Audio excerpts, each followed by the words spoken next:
Bonjour, je suis Delphine Zanelli. Bienvenue dans le podcast L'entreprise de demain, le podcast de tous les bâtisseurs du futur du travail. Celles et ceux qui le vivent, le créent, le questionnent et chaque jour le réinventent.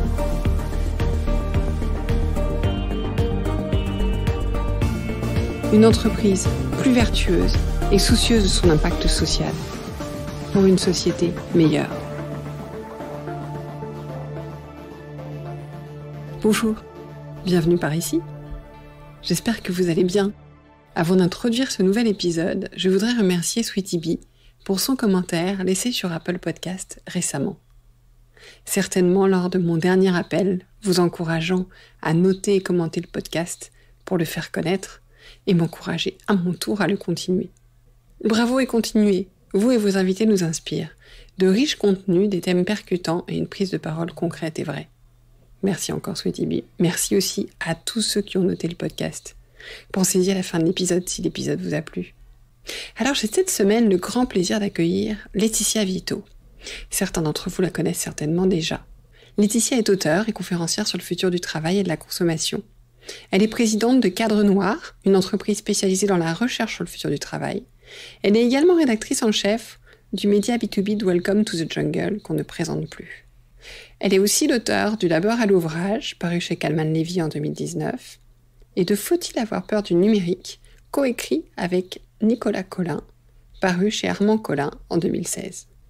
Elle vient également de créer Nouveau Départ, un nouveau média cofondé toujours avec Nicolas Colin, un média en fait de grande qualité consacré à la crise du Covid et à la transition qu'elle contribue à accélérer. Laetitia a une manière unique de traiter les sujets, à la fois très simple, pragmatique, et en même temps riche de la multiplicité des sujets qu'elle explore. Avec un regard à la fois critique et très bienveillant, généreux, celui qui met en confiance et qui nous fait nous sentir intelligents. J'ai souhaité échanger avec elle sur la culture d'entreprise, un sujet souvent évoqué de manière caricaturale, avec beaucoup de certitude ou encore galvaudé, alors qu'il est essentiel et complexe. Laetitia est donc pour moi la mieux placée pour y répondre. Écoutons-la. Bonjour Laetitia. Bonjour Delphine. Merci d'avoir répondu oui à mon invitation. J'en suis très honorée. Un sujet que j'avais envie d'aborder avec vous. Je vous ai entendu parler sur votre podcast Nouveau Départ, donc qui était un podcast sur abonnement. Un sujet sur lequel vous vous exprimez régulièrement, qui est la culture d'entreprise. Pourquoi ? Parce que c'est vrai que dans la période qu'on a traversée, on a vu que les entreprises qui s'en sont, entre guillemets, le mieux sorties sur toutes ces modalités de mise en place de travail à distance, c'était des entreprises qui avaient des cultures plus fortes, où les codes étaient clairs. Et à l'heure où les entreprises réfléchissent aux nouveaux modes de travail à mettre en place à partir de la rentrée, avec, entre guillemets, je l'espère en tout cas maximum fin de Covid, voilà, la question revient. Et du coup, avant toute chose, qu'est-ce qu'une culture d'entreprise, Laetitia ? Une culture d'entreprise, c'est un ensemble de comportements, de règles que l'on suit tout le temps. Il y a un auteur qui s'appelle Daniel Coyle, que vous avez lu aussi, qui donne cette définition dans The Culture Code, un livre que j'ai beaucoup aimé, qui dit c'est un ensemble de relations et c'est un ensemble de comportements qui vont dans la même direction, qui partagent un objectif commun. Et il ajoute, ce n'est pas quelque chose que vous êtes, c'est ce que vous faites. Ce que disent aussi tout un tas d'autres auteurs sur le sujet. Il n'empêche que c'est souvent plus facile de dire ce que ce n'est pas que de dire ce que c'est.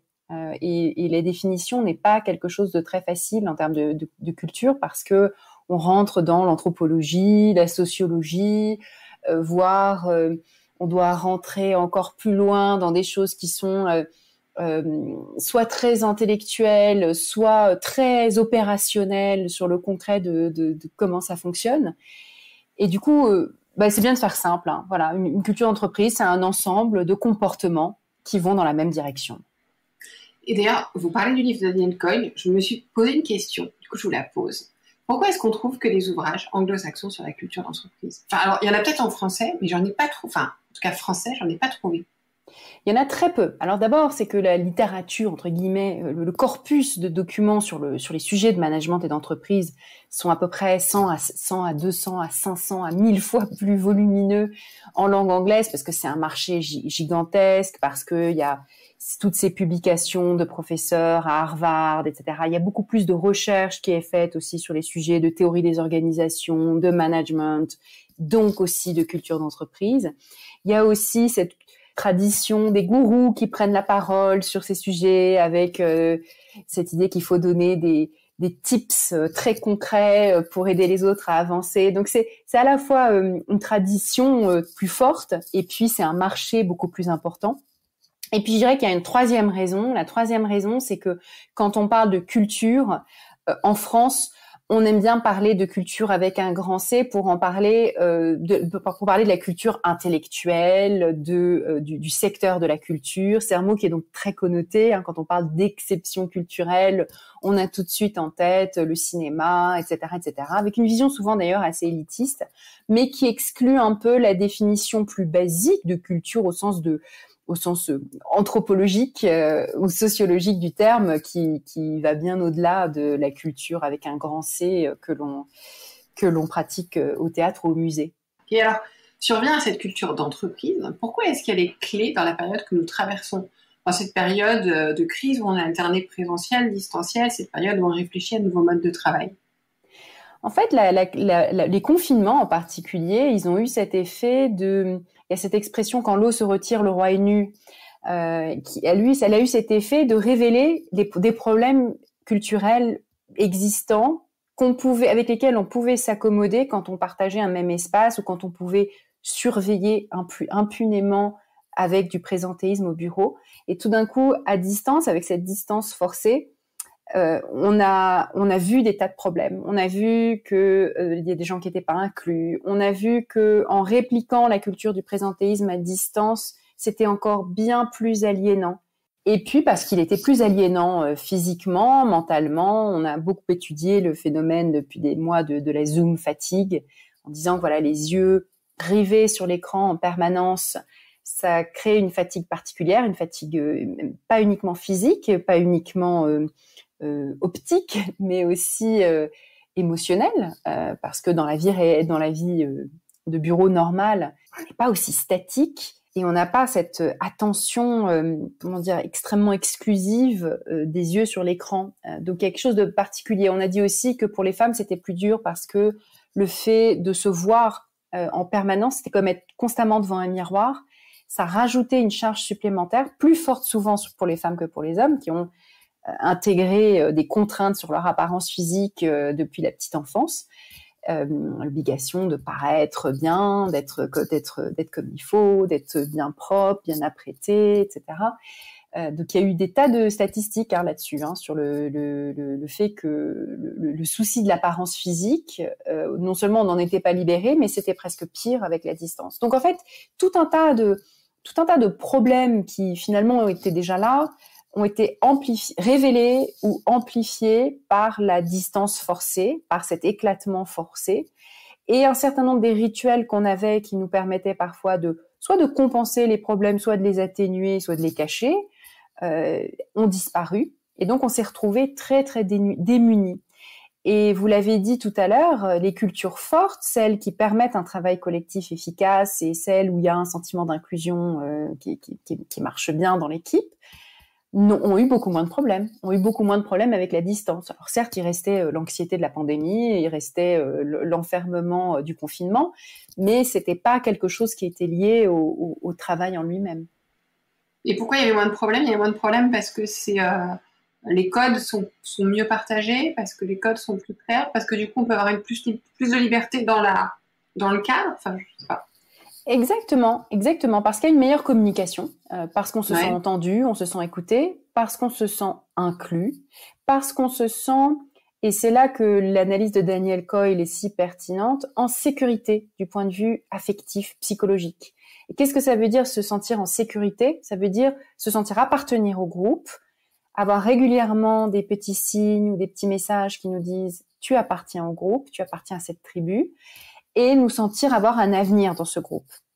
et pouvoir exprimer sa vulnérabilité et entendre celle des autres. Donc, il a cette très jolie explication sur la boucle de vulnérabilité, qui est cette idée que la confiance ne précède pas l'expression de la vulnérabilité. En revanche, elle est engendrée par l'expression de la vulnérabilité. En gros, si un manager à un moment exprime cette vulnérabilité, il envoie le signal aux autres qu'il leur fait confiance. Ils vont pas en faire mauvais usage de cette expression de vulnérabilité.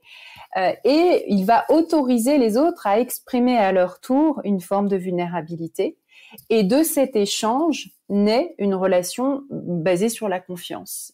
Et tout cela nourrit cette sécurité psychologique du groupe, où là, les meilleures comparaisons sont celles qui sont faites par les gardiens de zoo quand ils expliquent le fonctionnement de groupes de chimpanzés. Quand des vétérinaires mesurent le fait qu'un individu qui est isolé du groupe ou un peu exclu du groupe, tout de suite, sa santé se dégrade. Alors, on est très proche des chimpanzés. On a 1% de différence génétique, une différence d'ADN avec les chimpanzés. Donc, c'est les plus proches de nous.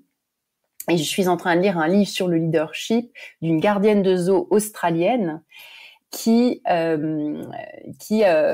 raconte ses 30 ans d'expérience à observer les animaux et notamment les primates pour offrir des idées ou des pistes de réflexion sur le leadership humain. Et donc, ce qu'elle dit sur les chimpanzés est assez convaincant. Et puis avant elle, il y a eu Dunbar qui parlait aussi beaucoup d'organisation humaine lorsqu'il racontait ses expériences sur les singes. Et donc c'est la même chose. Nous sommes des grands singes, nous sommes des primates, et nous avons besoin de ces signaux qui nous font nous sentir appartenir au groupe. Et dès qu'on en manque, les choses se dégradent très vite. Notre santé mentale, notre santé physique, notre capacité de travailler, de contribuer, d'être productif. Et finalement, l'harmonie du groupe dans sa totalité en est menacée lorsque un ou plusieurs individus sont exclus durablement. Et du coup, quelque part, une culture forte veut dire un code de groupe assez fort, en fait. Alors, c'est un code de groupe assez fort, des règles que tout le monde va être capable de suivre, auxquelles on s'identifie, un objectif affiché. Donc, tout ça, ça repose sur des bons processus de communication, des valeurs affichées, des histoires racontées, des règles explicitées, des processus de communication qui permettent d'être sûr qu'on se comprend, donc de pas avoir besoin du contexte, par exemple, pour communiquer. Récapituler, accéder à l'information, etc. Mais c'est plus que ça. C'est aussi le fait de donner à chaque individu une écoute particulière, très singularisée. C'est d'avoir des signaux qui font que, voilà, je parle à vous, Delphine. Le fait de dire votre nom, ça va être beaucoup plus fort et du coup, c'est très singularisé. Et là, ça renvoie à toutes les réflexions qu'on a menées en 2020 autour du sujet de l'inclusion. L'année 2020, c'est l'année où on a tant parlé des inégalités femmes-hommes, on a tant parlé des inégalités de toutes sortes, on a parlé du mouvement Black Lives Matter, on a parlé de toutes ces catégories de population qui finalement ne se sentent pas incluses dans un groupe qui reste dominé par une catégorie de population, qu'il s'agisse d'une catégorie sociologique ou bien des hommes, enfin ça dépend du point de vue des organisations, mais souvent voilà, il y a ce sujet-là qui a été posé maintes et maintes fois. Et donc, c'est essentiel d'avoir une approche qui va aussi être beaucoup plus singularisée. C'est-à-dire, on pourrait penser que ces revendications identitaires menacent le groupe, le collectif, parce qu'elles individualisent toujours plus toutes les choses qui nous rassemblent. En fait, j'ai envie de dire, c'est presque l'inverse. C'est que si on a à la fois des histoires et des valeurs, des missions qui nous rassemblent, mais aussi une écoute pour chacun, le droit d'exister avec ses différences, alors on fait coup double, c'est beaucoup, beaucoup plus puissant et on est assuré d'avoir quelque chose qui va dans les deux sens. C'est-à-dire à la fois une adhésion de l'individu vers ce que le collectif propose, mais aussi le sentiment d'appartenir profondément au groupe parce qu'on est identifié dans sa singularité, dans son identité. D'accord. Et du coup, est-ce qu'on peut comprendre entre les lignes qu'une culture forte, c'est une culture qui va à la fois souder le groupe et en même temps reconnaître chacun dans sa singularité, en fait? Exactement. Une culture forte, c'est une culture qui offre à tous les individus du groupe ce sentiment de sécurité psychologique en envoyant des petits signaux d'appartenance, des signaux d'appartenance singularisés, individualisés. C'est une culture où l'expression de la vulnérabilité est possible, ce qui nourrit les relations de confiance. C'est une culture où il y a des histoires, des objectifs et des valeurs partagées, diffusées, communiquées, et une cohérence entre tout cela. Parce qu'il peut y avoir une dissonance cognitive entre des histoires et des valeurs affichées et la réalité telle qu'elle est vécue par les individus dans le groupe, où en fait, sans forcément qu'ils le verbalisent ou en aient totalement confiance, il y a un décalage et ça crée une dissonance cognitive. Et ça, c'est une culture qui ne fonctionne pas. C'est une culture qui peut même être toxique, puisque ce décalage crée un sentiment d'aliénation. On se dit c'est pas possible, soit c'est du bullshit, soit il y a quelque chose que je comprends pas. Enfin, on est tous très perturbés face à la dissonance cognitive. Hein. Quand je vous dis ce stylo est rouge et que je vous montre un stylo vert, vous êtes troublé, perturbé. Votre cerveau ne sait plus quelle information intégrer, est-ce la parole qui dit rouge ou est-ce l'image qui dit vert? On est complètement paumé dans la dissonance cognitive. Donc, or, il y a beaucoup de cultures dans lesquelles il y a beaucoup d'organisations dans lesquelles il y a des formes de dissonance cognitive. Hein. On dit l'humain est au cœur de l'organisation, on affiche des valeurs qui sont très belles, qui sont les mêmes partout d'ailleurs, hein, souvent. Et puis la réalité des processus de ressources humaines, la réalité du management, tout bien, le ressenti des individus ne correspond pas du tout. Et c'est pire que s'il n'y avait pas de valeur affichée. Il vaut à la limite mieux ne pas afficher quelque chose qui est en décalage avec la réalité, parce que la seule dissonance cognitive rajoute une couche supplémentaire de problèmes et de sentiments d'aliénation. Oui, donc il est important d'avoir à la fois une culture singulière propre à soi et pas copier-coller la culture des autres, en reconnaissant qui on est en tant qu'entreprise, en ne voulant pas être ce qu'on n'est pas, et sans doute de la faire évoluer aussi parce que l'entreprise évolue, de nouvelles personnes arrivent, et tout ça doit quand même infuser aussi la culture, parce que c'est comme ça qu'on peut se retrouver aussi en dissonance forte, j'imagine. Exactement. Une culture est quelque chose qui évolue toujours. C'est quelque chose de vivant qui va s'enrichir avec des nouveaux individus qui arrivent, qui va se transformer avec une stratégie économique différente, avec un marché qui change, avec des produits qui changent parce que les consommateurs demandent autre chose. Donc ça évolue en permanence, et ce qui est important, c'est de garder cette cohérence entre ce qu'on raconte et ce qu'on fait. Et c'est vrai, vous le disiez, le copier-coller est très courant. C'est renforcé par des réseaux sociaux tels que LinkedIn, etc. On a l'impression que tout le monde se ressemble, qu'il faut afficher certaines choses, il faut avoir un bureau qui ressemble à ça, il faut avoir tel et tel message, sinon on n'arrive pas à recruter.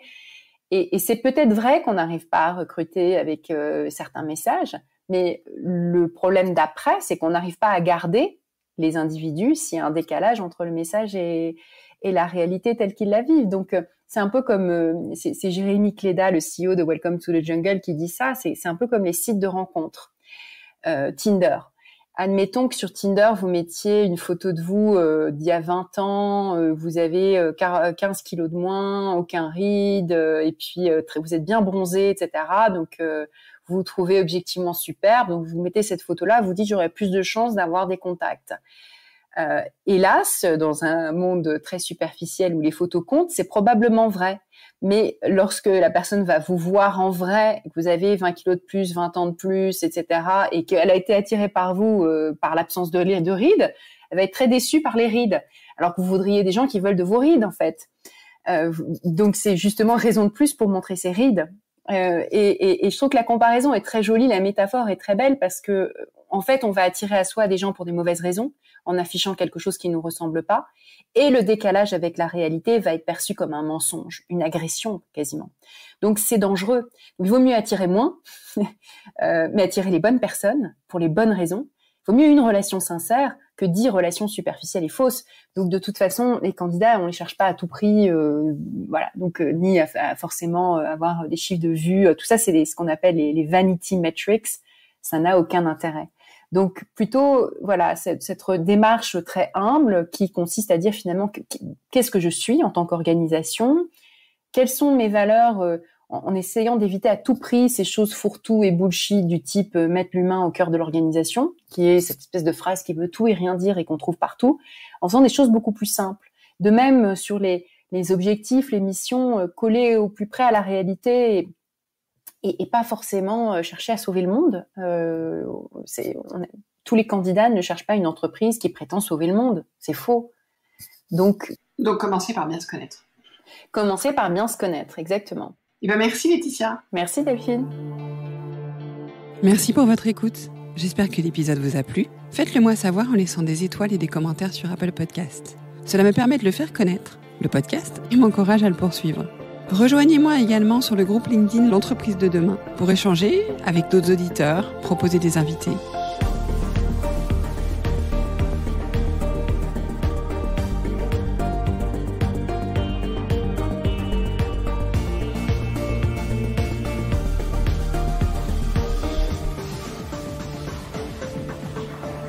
Je vous donne rendez-vous jeudi prochain pour un nouvel épisode. Cette série est produite par Delphine Zanelli et Ose Masterclass. Réalisation sonore Cyril Carillon et au micro Delphine Zanelli.